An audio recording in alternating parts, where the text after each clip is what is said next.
Hello and welcome. More and more European countries are selling visas to rich non-Europeans who invest in their countries. These residence permits are called golden visa. In Portugal, the Interior Minister Miguel Macedo signed off last November.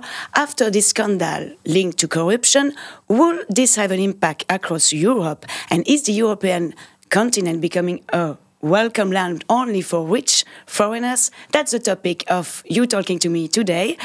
I have the pleasure to welcome Ana Gomes, a Portuguese Socialist member of the European Parliament. Hello. And Artyom Konohovs, our Latvian and partner correspondent from Latvian Radio. Hello. Hello and welcome. So if you are a non-European, if you have lots of money and you want to live in the European Union, you can do it in Greece, Spain, Cyprus, Malta, Portugal, Latvia and in the UK by just investing a lot. So Mrs. Gomez, is this fair, and is the European Union becoming a continent only for rich foreigners? It's not just unfair, it's immoral. It's against European values. Because indeed, at the same time when we are not helping those who are losing their lives in the Mediterranean, and who are escaping wars and famine and oppression, we are giving a green way with a red carpet to rich foreigners who probably who can pay for these residence permits. And this is a very, apart from that, this is a very nasty system for Europe itself, because it's indeed putting in question the integrity of the Schengen system. It's fueling corruption, and actually it's a way to import organized crime. My country is a demonstration of that with the uncovering of that network. But even before, I was one of the people, not alone, actually pointing out that the system was immoral and anti-European. And what really scandals me is that the European Commission continues to turn a blind eye and to say this is a matter for the national government. And even so, more and more countries are following this scheme, including Latvia. So, Artyom, do you want to react on this and ask Mrs. Gomez? But don't you think that, and this is what the argument we hear quite often in Latvia, maybe we'll be a little bit provocative with it, but this is the aim of it. Don't you think that, there's just a fact of life that money opens the doors, and this is something that we have to live with? No, I believe in the European values. I believe in the European project. I'm not a Catholic, but I paid attention to the Pope when it came to the Parliament recently. And I think he is right in calling for our attention to the moral decrepitude that is going on in allowing us to be commanded by money and by, indeed, this notion that because others do it, we just should follow. No. This is not the way and the reasons why Europe was built. And this is against human rights, against the principle of equality. And as I told you, it's actually a system to actually fuel corruption and organized crime within the EU. Can we allow it? But do you see any threshold, or do you think that the system is wrong in general, as a whole, or do you see any kind of I think that's totally wrong. I'm not against golden visas being attributed for political reasons by an authority for political reasons because of humanitarian or political or even economic reasons, but not the sale of visas, not the sale of residence permits. If you see, as this is being implemented in my country, and this big scandal to which you just alluded, is indeed a demonstration that the system in itself fuels corruption and is a conduit for organized crime to come into the EU. It puts in it's our security that is at stake, and I can't accept that our governments, because other governments are doing it, keep telling us that we should. It's the same. It's a race to the bottom. It's the same thing as, for instance, tax havens. We cannot accept that. This is absolutely against our interests. Okay, we'll have a look now at our comments on Facebook. So Lenka from Slovakia wondered why always help the people with money and attack migrants at the same time? Are they different? And then we have Giorgio from Italy, who doesn't think the same and wrote, this is a wrong question. The number of golden visas are very low in comparison with the number of migrants. And the problem here is how can corruption come into this debate? And actually, Mrs. Gomez, you just put an inquiry against Portugal's government. Yes, I mean, of course, Portugal in the last 2 years gave more than 3,000 visa authorizations, not those, just the applicants, but their relatives that come for reunification purposes. I'm pretty sure that we don't have as many immigrants hosted in Portugal, migrants or refugees hosted in Portugal. And indeed, I can't accept that this is something according to European and even basic moral justice values. But do you understand that maybe for the argument for the economy to just make it grow the economy of Portugal, this is an excuse? This is the excuse.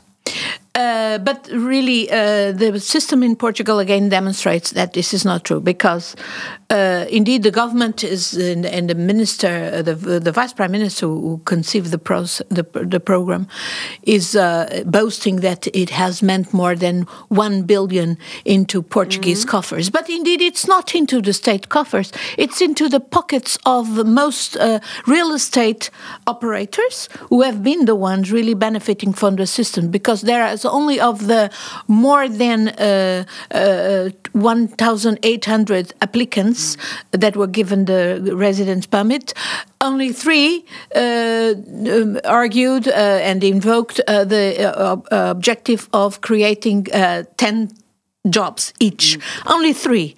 The majority of the people who have been awarded this are Chinese citizens. China puts a limit. 4 out of 5, huh? This visa. Exactly.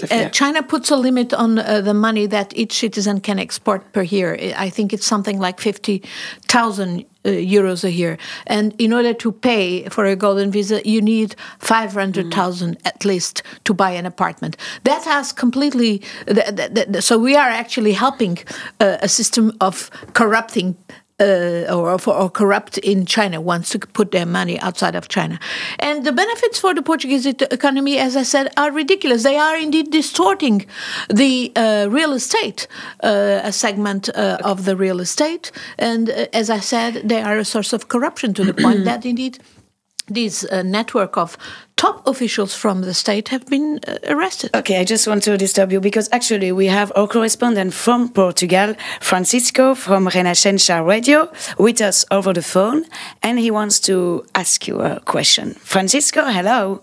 Hello, hello Letitia, hello the correspondent from Latvia, and hello Mrs. Gomez. It's a pleasure to talk to you in English. He's a well-known person here, we know from a very long time. But I see your point. You see, it's you see all the systems of residence golden visas as immoral. So you don't see any reforms on that, any new measures to stop corruption or to try to stop corruption. 2 weeks ago, you wrote a letter to commissioners on that subject. Did you got any reaction from them? No, I didn't get an answer yet. But in the meantime, I also had Commissioner Avramopoulos, the one who is in charge of Home Affairs, and I. In the committee, and I directly posed to him the question. This was already after the scandal had broken out in Portugal with these arrests. And again, he insisted this was a matter for national governments, which is something that I simply find intolerable. And that means that we need to put much more pressure on the Commission to really come to terms with the fact that this is a very serious European problem, not just of some countries, namely countries who are in economic difficulties, and assist something that really puts in jeopardy something which is within his portfolio, which is the security of European citizens. Artyom, do you want to maybe to give more an idea of you at a European level rather than a Portuguese level? Yes, of course. Another example, of course, is Latvia, where we've been doing this for a number of years since the crisis, or some years before. And this has always been branded as a way of to attract the investment, to attract rich people, to ask them to invest in the country. Of course, in most of the cases, those were not, as you say, similar as it was in Portugal, not the businesses that were established, but more the real estate property that was purchased to get the necessary threshold of investment. And the debate lately has been more about the fact that those people, coming in relatively big numbers, are also gaining additional political influence, in the country, as most of them are coming either from Russia or from the, other former Soviet countries, people who have money, and with the current geopolitical situation, this could possess certain threat. So do you feel that also on the European level, and then, in Portugal, the example you, I assume, know the best, those people who are coming in are also getting additional influence on the internal matters inside of the country? Absolutely. And let me tell you that one of the questions that I have directed to the Portuguese government, as well as to the European Commission, is what system is built into these programs to ensure that indeed there is a control of the so-called PEPs, and politically exposed people, who are the ones really needing to launder money and to hide the profits of corruption and illicit money, and can use this conduit. And in Portugal, indeed, I'm asking whether, for instance, I've asked, by the way, to see the list of the people that were already awarded. And perversely, the Portuguese government argues data protection, not to give me the list of the names of the people that have been awarded the resident permit. So something really fishy is in there, and I believe it because it hides a lot of these PEPs, and some PEPs, and Angolans and Chinese, recently, due to the program of privatizations in Portugal, have been gaining tremendous control of the Portuguese economy, the Portuguese major companies, and including, for instance, the media, which are not a profitable sector. But why do they want the media? Actually, to silence our media and to prevent them from helping expose, for instance, corruption in their own countries.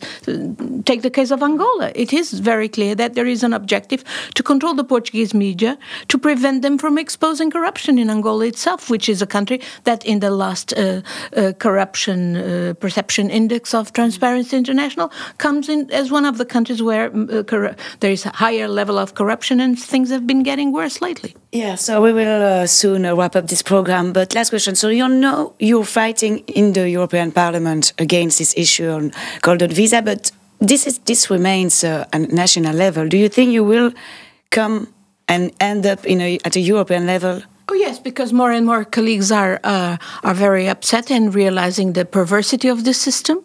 That it is indeed a system not just to fuel corruption inside the EU, but actually to help corrupted people in other parts of the world. So it's part of a system of organized crime and corruption worldwide, and we have to stop it. And therefore, we need absolutely the Commission to assume its responsibilities, and we'll keep putting pressure clearly in our national authorities, but as well in the European authorities. Thank you. And Artyom, do you want to ask a last question before we end it up? I think we've covered most of it, yeah. Thanks. Okay, thank you, Mrs. Gomez, for welcoming our studio, and you, Artyom, also. Thank you for following us. Bye, and see you next time.